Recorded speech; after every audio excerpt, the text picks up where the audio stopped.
आज की इस रिपोर्ट में कोई सिसकी नहीं, कोई डबडबाई आंखें नहीं, न कोई चीख मार कर रोएगा, न कोई खतरे गिनाएगा। यहाँ सिर्फ एक इमारत है, केवल एक बंद इमारत। कुछ बंद दरवाजे, कुछ लड़कियां जो उन बंद दरवाजों के पीछे कैद है। वो लड़कियां जो दुनिया से पूरी तरह से कट चुकी है। वो लड़कियां जो यूट्यूब बाबा के चक्कर में अपना घर, अपने परिवार को छोड़ करके यहाँ इस बंद इमारत में, बंद दरवाजों के पीछे आज भी कैद है। यूट्यूब बाबा के ये वीडियो देख कर घर छोड़ करके आई ये लड़कियां दिल्ली के रोहिणी नगर इलाके में स्थित एक इमारत के अंदर बंद है। तो चलिए कहानी शुरू करते हैं इस बंद इमारत की और इस यूट्यूब बाबा की। उससे पहले अगर आपने चैनल को सब्सक्राइब नहीं किए तो सब्सक्राइब करें, ताकि आने वाले हिस्ट्री एंड मिस्ट्री के वीडियो आपको लगातार मिलते रहें और आप दुनिया और देश से, विदेश से हमेशा रूबरू होते रहे। इलाका है विजय विहार, उत्तरी दिल्ली। ये वो इलाका है जहां पर एक कॉलोनी है छोटी सी। वहां की गलियों में बंदनवार आम लोगों की तरह है, आम घरों की तरह सजे हुए हैं, आम घरों की तरह वहां पर घर बने हुए हैं। और इन्हीं घरों के बीच में एक इमारत है, इन्हीं आम घरों के बीच में एक अलग इमारत है। 5 मंजिली ये बिल्डिंग अपने आप में अनूठी है। अपने आप में अनूठी इसलिए कहेंगे कि ये पूरी की पूरी बिल्डिंग लोहे की जालियों से घिरी हुई, और सामने दीवार में एक लोहे का बड़ा सा मजबूत गेट लगा हुआ है।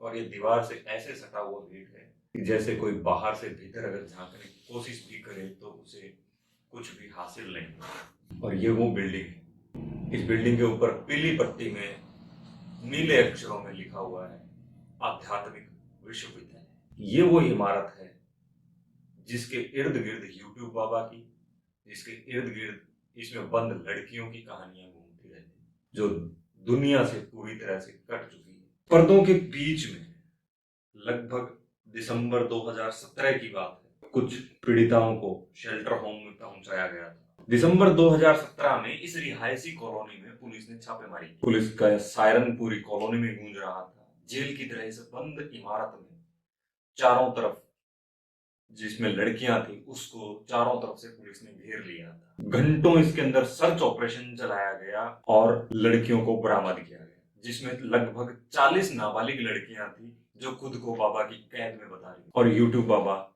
खुद फरार था। उसके बाद पर्दों के बीच में कुछ नाबालिग बच्चियों को शेल्टर होम में पहुंचाया गया। विश्वविद्यालय का यह दावा करता आश्रम ब्लैक लिस्टेड हो गया। मीडिया के कैमरे वापस चले गए, पुलिस के सायरन वापस चले गए, लेकिन अगर वापस आज वहां पर जाते हैं तो आज भी नजारा कुछ वैसा ही मिलेगा। आश्रम में अब भी 100 से ज्यादा महिलाएं हैं। जी हाँ, आज भी आश्रम के अंदर 100 से ज्यादा महिलाएं हैं। और उससे भी रोचक बात यह है कि वो आज भी अगर उनसे पूछा जाए कि वो यहाँ क्या कर रही हैं, तो उनका जवाब होगा कि अपने भगवान के आने का इंतजार कर रहे हैं। किस भगवान का पता नहीं, कब आएंगे पता नहीं, क्यों आए सिर्फ भगवान के। ये कुछ तथाकथित सवाल हैं जो हर एक व्यक्ति के मन में आते हैं, लेकिन इनका जवाब अगर हम कहें कि कुछ हो सकता है तो ठीक है, लेकिन अगर हम एक्चुअल में इनका जवाब जानने की कोशिश करेंगे तो हमारे हाथ में कुछ भी नहीं आएगा। हाल ही में थोड़े समय पहले दिल्ली हाई कोर्ट ने जब इस मामले को दोबारा उठाने की कोशिश की, इसको दोबारा उठाया और कई सवाल जब किए इस मामले में, तो उसी बीच एक पत्रकार महोदय ने इसके भीतर जाने की कोशिश की। और ये कोई पहला व्यक्ति था पत्रकारिता के तौर पर काम करने वाला जो इस बिल्डिंग के भीतर दाखिल हो गया। इस पूरी बिल्डिंग के अंदर जाकर उसका जायजा लेने की कोशिश की गई, इस पूरी बिल्डिंग का हालात जानने की कोशिश की गई।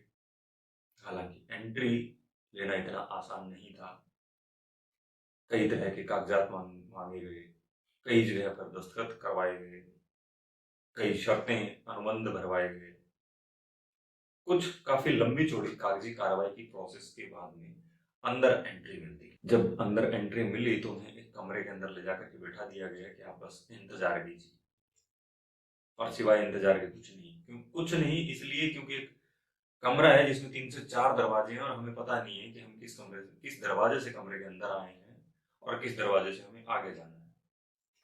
तो सिवाय इंतजार के कुछ कर भी नहीं सकते थे। दरवाजे भी इस प्रकार के कि प्रत्येक दरवाजे पर तकरीबन 2-2 ताले लटके हुए हैं, वो भी दिन में।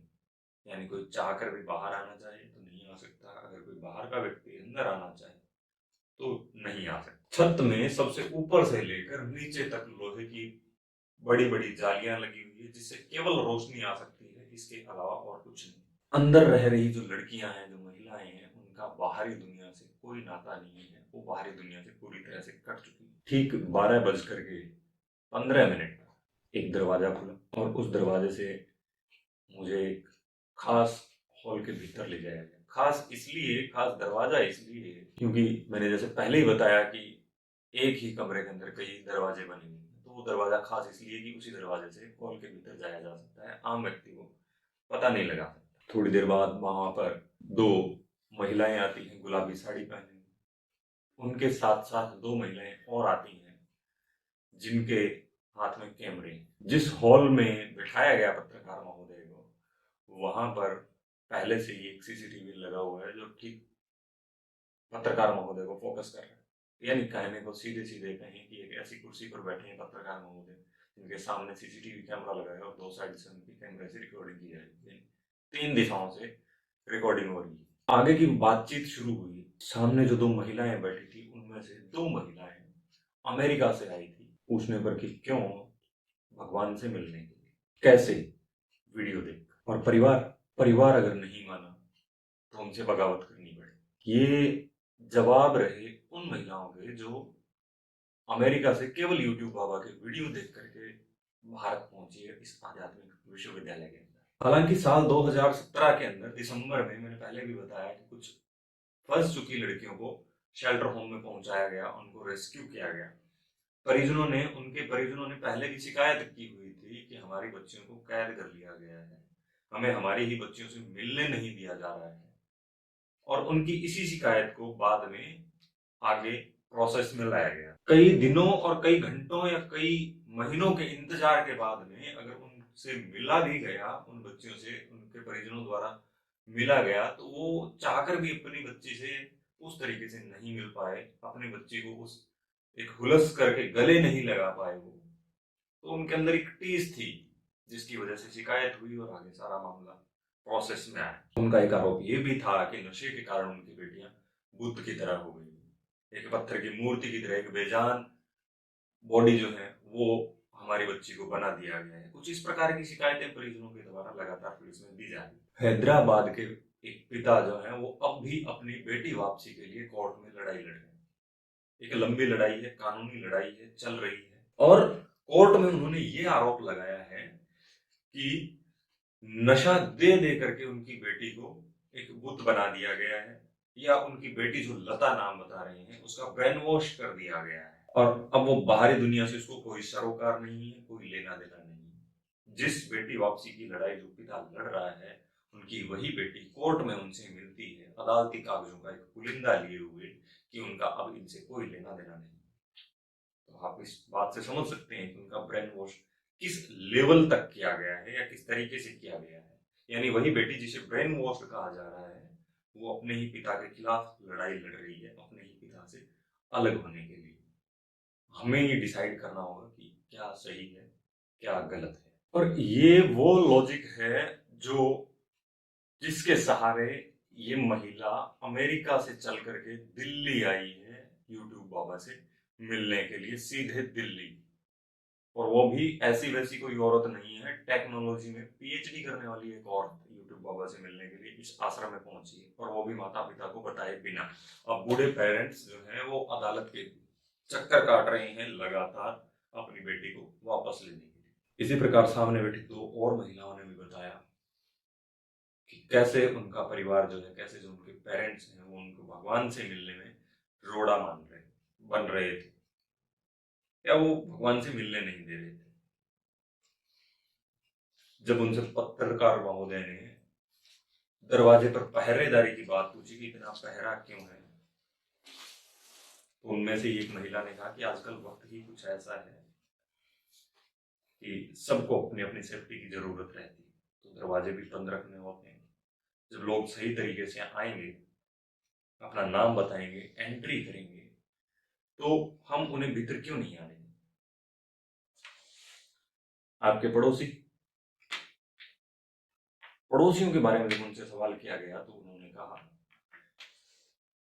कि ये आश्रम है, यहाँ पर पड़ोसी क्यों नहीं आ रहे हैं? तो उनके जवाब जो है कि हम तो सबको बुलाते हैं, कोई नहीं आए या वो आना नहीं चाहते हैं तो उसमें हम क्या कर सकते हैं?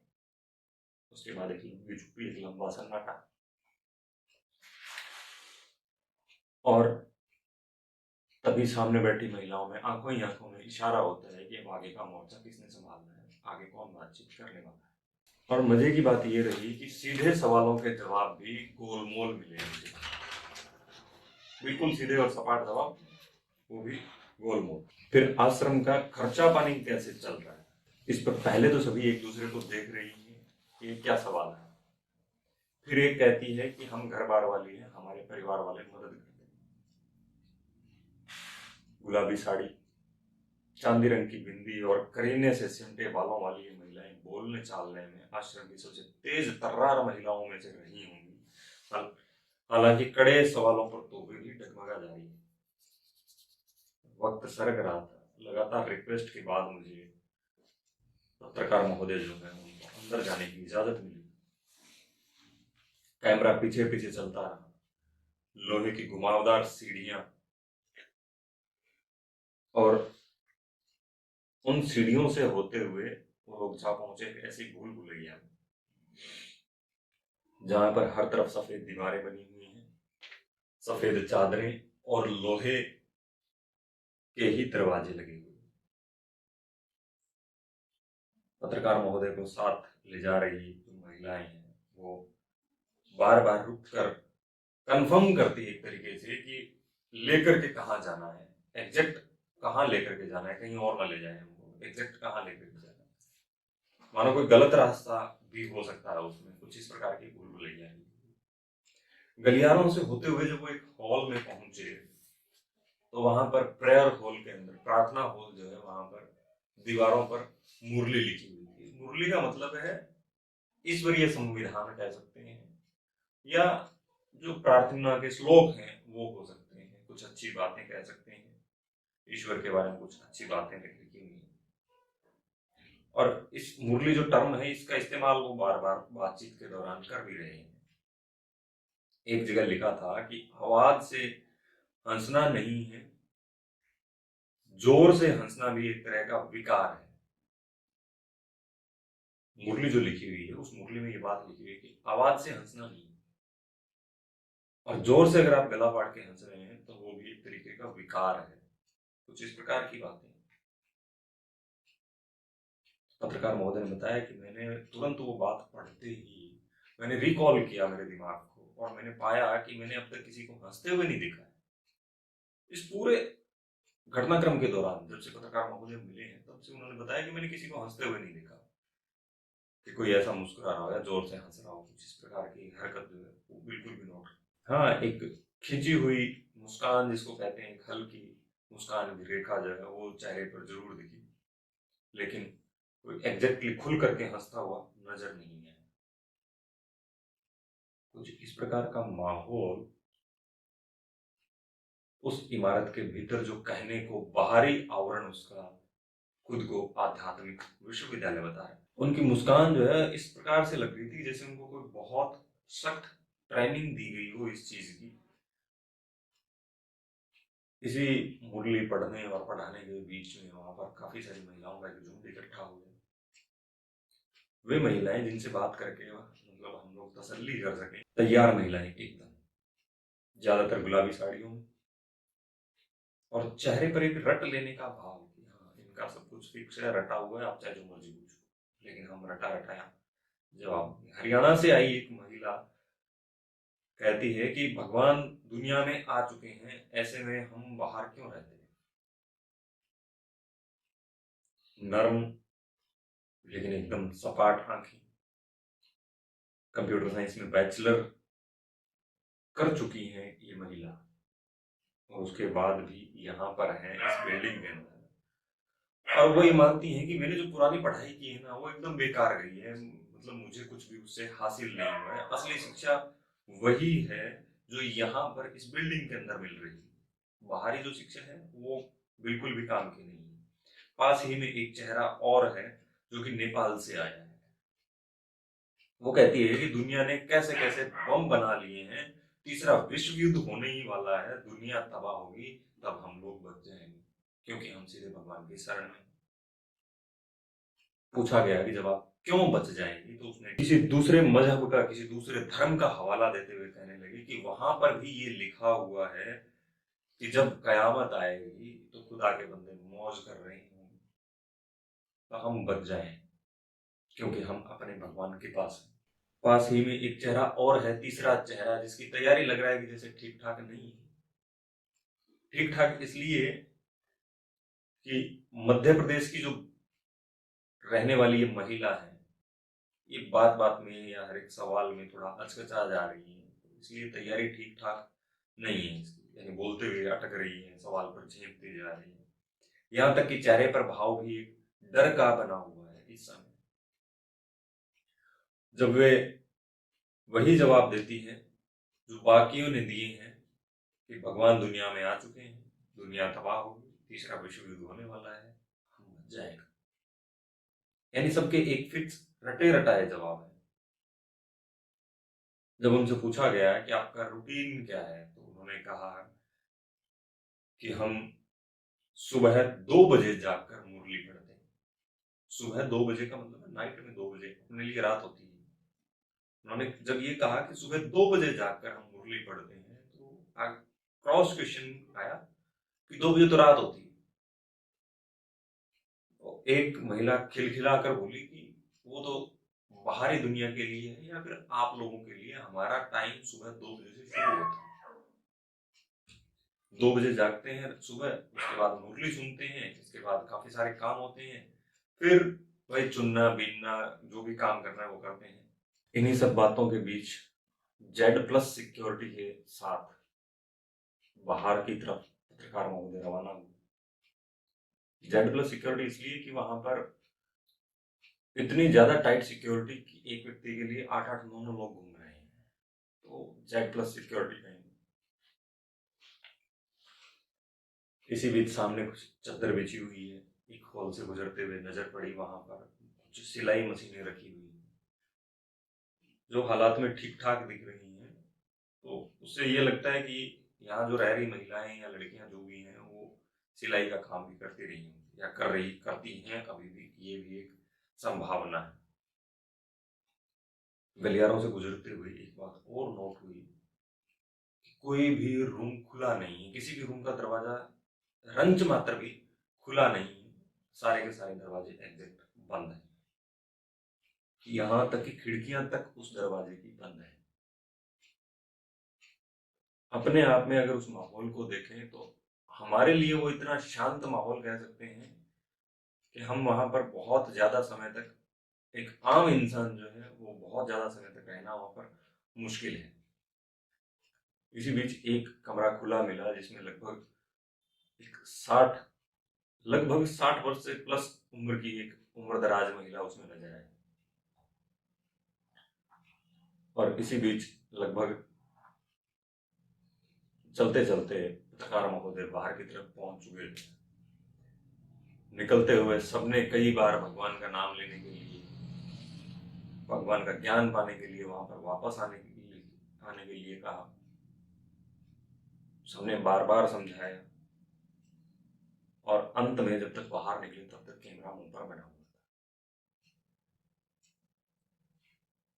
वीरेंद्र देव, ये है वो यूट्यूबर बाबा। चलिए थोड़ा इसके बारे में भी हम जान लेते हैं। वीरेंद्र देव फरार है, हालांकि उसकी छाया अब भी आश्रम पर डोलती है। तभी तो बाहर निकलकर जब हम कहीं बात करने की कोशिश करते हैं तो कोई भी इसका स्पष्ट जवाब देने के लिए स्पष्ट तौर पर मना कर देता है। ऑन कैमरा कुछ भी कोई भी कहने को राजी नहीं।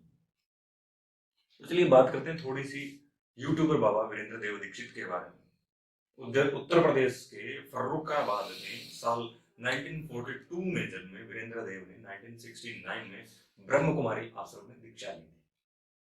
उसके संस्थापक थे उस टाइम में लेखराज कृपलानी और उनकी मौत के बाद खुद को भगवान का अवतार बताने लगा वीरेंद्र देव दीक्षित। ब्रह्म कुमारियों ने जब ऐतराज किया इस मौत पर, उसने जब आश्रम को अपना बनाया, जब इस पर उन्होंने ऐतराज किया तो इसका नाम दे दिया उसने आध्यात्मिक विश्वविद्यालय। फिलहाल देश में कई आश्रम हैं जो दिल्ली से लेकर कोलकाता, उत्तर प्रदेश, नेपाल तक में है। यहाँ ज्यादातर महिलाओं, वो भी युवा महिलाओं को रखा जाता है।